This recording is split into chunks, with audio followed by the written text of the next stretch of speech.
Winter season வந்துருச்சு. So sweet potato நிறையா கிடைக்கும். அதை வச்சு ஒரு சூப்பரான ஒரு ரெசிபி தான் ஸ்வீட் பணியாரம். எப்படி பண்ணலான்றதை பார்த்துடலாமா? ஒரு பாத்திரம் எடுத்துக்கோங்க, 1 கப் வெல்லம் எடுத்துக்கோங்க, 1/4 கப் தண்ணி விட்டுட்டு வெல்லம் நல்லா கரையிற அளவுக்கு நல்லா திக்கான கன்சிஸ்டன்சி வர வரைக்கும் நல்லா கொதிக்க வச்சு ஆற வச்சிடலாம். இப்போ நான் வந்து ஸ்வீட் பொட்டேட்டோ எடுத்திருக்கேன். ஒரு 5, 6 சின்னதாக தான் இருக்குது, சின்னதாக எடுத்துக்கோங்க. இதெல்லாம் வாஷ் பண்ணிவிட்டு தோல் சீவிட்டு இந்த மாதிரி வந்து கிரேட் பண்ணி எடுத்துக்கலாம். இது கிட்டத்தட்ட 1 கப்பு வரைக்கும் இது வந்துச்சு. இப்போ நான் 1 கப் கோதுமை மாவு எடுத்திருக்கேன். 1 கப் கோதுமை மாவு, 2 டேபிள் ஸ்பூன் அரிசி மாவு, ஒரு 1/4 ஸ்பூன் ஏலக்காய் பவுடர் திருவி வச்சுருக்கோம் இல்லையா, ஸோ அதையும் சேர்த்துட்டு 2 பிஞ்ச் வந்து பேக்கிங் சோடா, இது ஆப்ஷனல், வேணும்னா சேர்த்துக்கோங்க.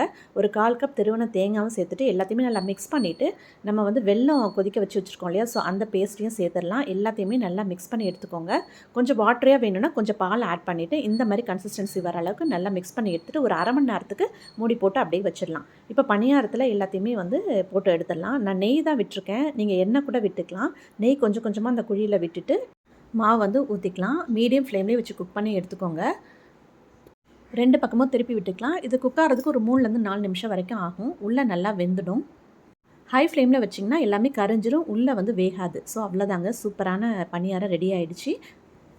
ஈவினிங் டீ கூட இந்த மாதிரி சூப்பரான ஒரு பணியாரம் செஞ்சு டீ சாப்பிடுங்க. செம்ம டேஸ்ட்டாக இருக்கும். சேவ் பண்ணி வச்சுக்கோங்க. ட்ரை பண்ணி பாருங்கள். தேங்க்யூ.